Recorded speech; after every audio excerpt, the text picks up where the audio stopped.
What's up YouTube? The Bill Paying Hobbyists here. It's Quick Tip Thursday. This week's Google search, why is my compound miter saw not cutting straight?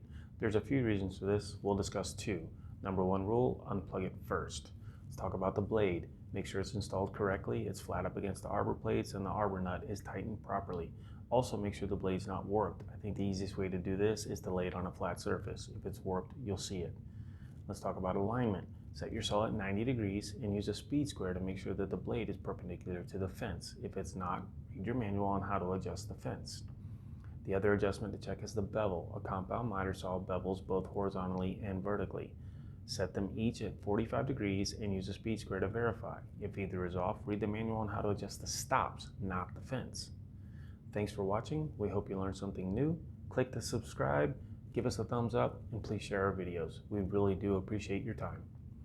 If you have anything you want us to talk about, leave a comment down below. Don't forget to say hello to Ellie and the Shop Dogs. Do something nice for a veteran today, and we'll see you on the next one. We love you.